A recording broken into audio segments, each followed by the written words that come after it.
भागीदारी और जगह मिलना चाहिए, और कहीं कोई दिक्कत नहीं है।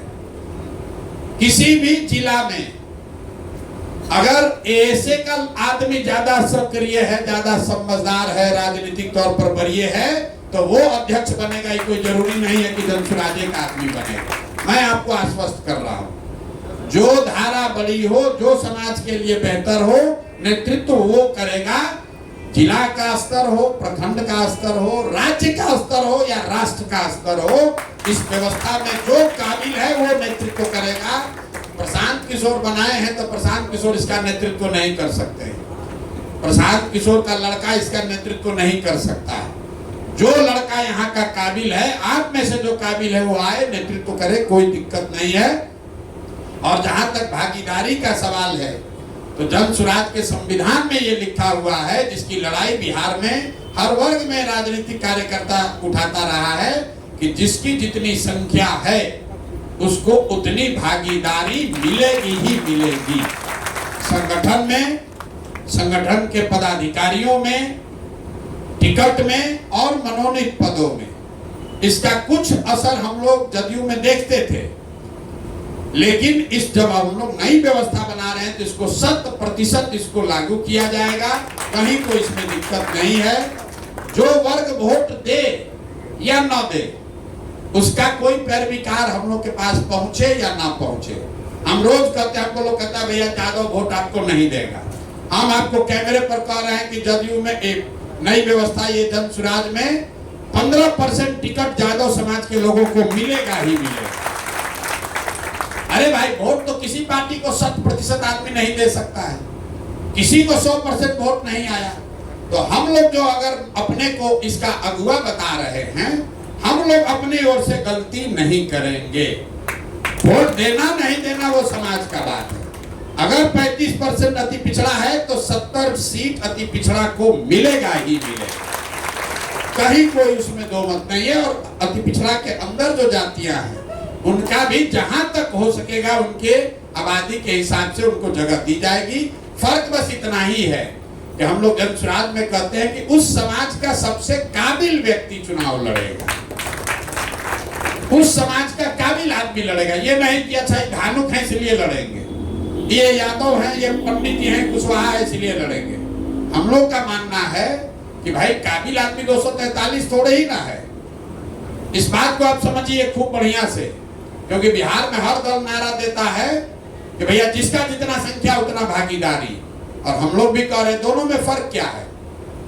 फर्क यह है कि जनसुराज में जगह उसको मिलेगी, टिकट उसको मिलेगा जो सबसे काबिल व्यक्ति है, समाज के नजर में अच्छा व्यक्ति है, सही व्यक्ति है। लेकिन सही तो 1000 आदमी होगा, तो 1000 लोगों में से जब 243 चुना जाएगा तो ये ध्यान रखा जाएगा कि भाई यादव समाज का भी 30 आदमी जरूर इसमें आ जाए, इसमें अति पिछड़ा समाज का 70 आ जाए। क्यों ऐसा है? क्योंकि हम लोग का ऐसा मानना है कि हर समाज में काबिल आदमी है, और हर काबिल आदमी का कोई ना कोई जाति है ही है। अगर आप पैदा हुए तो किसी जाति में पैदा हुए होंगे। तो अगर बांटने वाले के दिमाग में हमारी नियत में खोट न हो तो ये संभव है कि हर समाज से अच्छे आदमी को निकालकर उस समाज की संख्या के हिसाब से उसको भागीदारी दे दी जाए। तो यही व्यवस्था आप पर भी लागू है।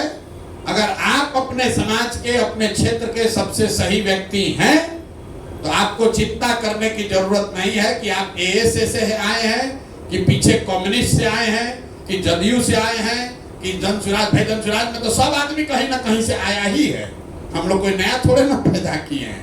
कोई भाजपा से आया है, कोई कांग्रेस से आया है, कोई कम्युनिस्ट से आया है, कोई जदयू से आया है। लेकिन आप भी जिस धारा से आ रहे हैं उसमें कोई डिस्क्रिमिनेशन नहीं है, और आपका तो थोड़ा फायदा ही है क्योंकि चाक पर आपके आदमी एक सदस्य बैठे हुए हैं, तो ये भी आपकी चिंता विशेष करेंगे। लेकिन मेरा अनुभव होगा कि नहीं, अब तो ये पूरे परिवार के मुखिया के तौर पर वहां बैठे हैं, तो ये एएसए वाले को ज्यादा फेवर ही भी नहीं करेंगे। हमको मालूम है ईमानदार व्यक्ति है राजनीतिक तौर पर, क्योंकि हम सब की मंशा क्या है कि पहले जीता जाए। जब जीतेंगे तब न, जब खाना बनेगा तब न बटेगा। जब बनबे नहीं करेगा तो बटेगा कैसे? जब बन जाएगा तब बंटने की बात है। 15 के चुनाव में सबसे ज्यादा बात होता है लालू नीतीश के गठबंधन का, कैसे हो गया। भाजपा वाला सोच रहा था कि आज लड़ेगा कि कल लड़ेगा, कल लड़ेगा कि परसों लड़ेगा। तो आरसीपी बाबू थे, पहले 3 लोगों का कमेटी था ये गठबंधन का सीट तय करने में। ये थे विजेंद्र बाबू थे और ललन बाबू थे जदयू के ओर से, हम लोग उसमें नहीं थे। यही लोग गए तो जाके कह दिए कांग्रेस को 40। तो लालू जितना खिसिया गए, कहे कि देखो आरसीपी आके 40 को सीट बोल दिया कांग्रेस को, अब बात नहीं करेंगे इन लोग से। तो फिर हम मोर्चा पर लगाए गए। तो फिर लालू जी को हमने धीरे धीरे समझाया, अरे भाई आपको जीतना है कि लड़ना है? इतना बड़ा मेरा दल है, हम कैसे 100 को लड़ेंगे? हम बोले आप बताइए जीतना है कि लड़ना है? तो अपना दल है 243 को लड़ जाइए, ना कम से कम 80 को सीट हमको जीतना है।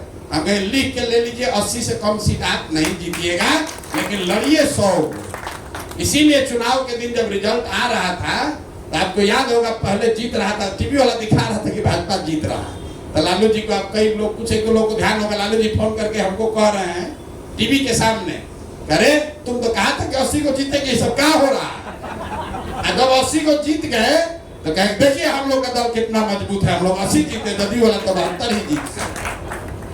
जदयू 72 इसलिए जीता कि हम लोग अपना अच्छा सीट भी लालू जी को दिए कि नहीं जीतना चाहिए। कांग्रेस जीवन में कभी 28 को सीट नहीं जीता है 35 साल में।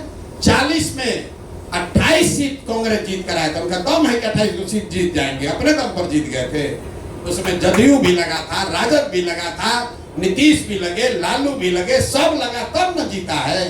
कोई एक व्यक्ति किसी को नहीं जिता सकता है। जीतने के बाद राहुल गांधी दिल्ली में खड़ा होकर रहा कि बड़ा गठबंधन बना दिए, सब जीत गए। अरे भाई राहुल गांधी तो आया ही नहीं था एक बार। तो सेहरा बांधने वाले बहुत लोग होते हैं। रात दिन की मेहनत थी, कार्यकर्ताओं का संकल्प था, जदयू के लोग थे, उनका ये मानना था भैया नीतीश जी को मुख्यमंत्री बनाना है। तो वोट ट्रांसफर जो है जदयू का एक वर्कर लगकर लगा, सीट लालू जी को बढ़िया मिला था, इसलिए 2 को 4 को ज्यादा जीत गए। और जीते तो उससे कोई नुकसान नहीं, हम लोग का काम ही था। हमारा ये कहना है कि जब हम लोग साथ में लड़ रहे हैं तो कभी हम और आरसीपी बाबू ये नहीं सोच रहे हैं कि कैसे 2 को कांग्रेस का कम कर दें कि लालू का कम कर दें। ईमानदारी से हमको गठबंधन को जिताना था और गठबंधन को जिताया।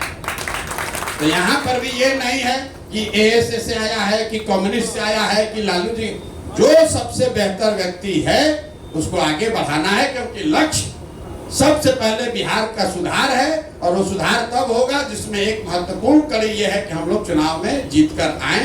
तो मेरा विश्वास है आप यहाँ पूरे भरोसे से आइए, रहिए, पूरी ताकत जोड़िए, और 1 और 1 2 के हिसाब से नहीं, 1 और 1 11 हो, इस नियत से आइए। आपका घर है, जितना हक आपका आरसीपी पर है उतना ही आपका हक प्रशांत किशोर पर भी है। आप किसी भी क्षण आकर मिल सकते हैं, बात कर सकते हैं, अपनी कोई शिकवा शिकायत है तो कर सकते हैं। कोशिश हम लोग की रहेगी कि किसी के साथ गलती न हो। आपने जो प्रयास किया है, जो चीज आपने नीचे बनाई है, उसका मैं सम्मान करता हूं, उसके लिए आपका तहे दिल से धन्यवाद करता हूं। अब इन दोनों का समागम होना चाहिए और एक बड़ी गंगा बननी चाहिए। लेकिन अगर गंगा भी बना लीजिएगा, उसको भी एक ना एक दिन जाकर समंदर में मिलना है, उससे कोई घबराने की बात नहीं है। हम लोग को बिहार में बहुत अच्छा भी समय है, ये मत घबराइए कि अब समय नहीं है। 4 महीना चुनाव में ईमानदारी से काम करने के लिए लोग लग जाए तो आंधी हो सकता है 4 महीने में। बहुत आदमी अभी से कह रहे हैं भैया तो समय कहा, तो चुनाव आ गया। अरे भैया, हम लोग जब मई में आए थे यहाँ, तो हमको पहले पत्रकार लोग से नीतीश जी मिलवाए, तो कहाँ समय है, क्या आके क्या कर लीजिएगा। तो भाजपा में तो विभाग सब सुशील मोदी जी बांट दिए कि कौन परिवहन मंत्री बनेगा, कौन स्वास्थ्य मंत्री बनेगा। कल अभी भाजपा के कार्यालय में झगड़ा हुआ है, 2 आदमी तय नहीं कर पा रहा था कि किसको कौन विभाग मिलेगा। सर्वे हुआ तो हम लोग 8% पीछे थे। CSDS का सर्वे आया, 8% महागठबंधन पीछे था। लेकिन आप लोग इस बात के गवाह हैं, पत्रकारों को छोड़िए, आप लोग उस युद्ध में योद्धा थे। जून, जुलाई, अगस्त, सितंबर आते आते 4% पीछे रह गए। अक्टूबर में जब चुनाव शुरू हुआ था 4% हम लोग पीछे थे। CSDS इंडियन एक्सप्रेस का रिपोर्ट देख लीजिए। आज जब चुनाव का परिणाम आया तो 5% बढ़त लेकर 9% लास्ट के 1.5 महीना में बदल गया। विज्ञान ये कहता है कि 25% वोटर लास्ट के 3 घंटे में 3 दिनों में निर्णय लेता है कि वोट किसको देना है। इसलिए जीतेगा वो जो ईमानदारी से अंतिम क्षण तक लगा रहेगा। देखते ना वनडे क्रिकेट में लास्ट ओवर तक जो बना हुआ है तो अंतिम में लाके ठोक दिया 18 रन, कहानी खत्म। कहता तो हार गया। हम लोग कैसे कहते हैं धोनी बढ़िया फिनिशर है, घबराना नहीं है, लास्ट का बचा के ले गया। पहले आपको जीत के करीब पहुंचना है, फिर गियर बदलना है। आप उस रफ्तार से कई आदमी का सोच सकते हैं कि 48वां ओवर में धोनी अगर 20 रन मार सकता है तो 40वें ओवर में क्यों नहीं मारा? अरे भाई वो 18 रन 20 रन हर ओवर में आप नहीं मार सकते हो, लास्ट में ही मारा जा सकता है। उतनी ताकत लास्ट में ही लगाई जा सकती है। तो अभी हम लोग अपना 30-35 ओवर का खेल लिए। अब अगला 10 ओवर हम लोग और अभी जीत के करीब पहुंचेंगे और फिर अगस्त जुलाई आने दीजिए, इसका गियर बदलेंगे तो हर जगह हर गांव में आपको खाली जनसुराजे सुबह से शाम तक दिखेगा। ठीक है, तो आप सभी को बहुत बहुत शुभकामना। बिल्कुल अपना समझकर इसको आगे बढ़िए और बिहार में व्यवस्था बदलेगी ही बदलेगी। और अगर बिहार में ये हो गया तो हम ये नहीं कहते कि हम झारखंड जाएंगे या कि छत्तीसगढ़ जाएंगे। आप लोग सब राजनीतिक आदमी हैं, पूरा देश मान रहा है कि ये नहीं संभव है, बिहार में कोई नई व्यवस्था नहीं बन सकती है। जिस दिन हम लोगों ने बिहार में इस व्यवस्था को बना दिया, पूरा देश अपने आप नतमस्तक होकर कहेगा कि भैया यही आगे चलने का रास्ता है। आप सबका हृदय से फिर से बहुत बहुत धन्यवाद। अब आरसीपी साहब का मार्गदर्शन और बात सुनिए, और इन पर बोझा बढ़ गया है। अब आपको भी इनको चलाना है, जो जनसुराज में जुड़ा है उसको भी चलाना है। हम इनको सुबह बता रहे, सुबह उठते हैं तो हर 25, 30, 40, 50 को कंप्लेने खाली रहता है। ए भैया हम छोड़कर जा रहे हैं, उनको गाली दे दिया। ए भैया ये फलाना को संगठन चलाना बहुत टेढ़ा काम है।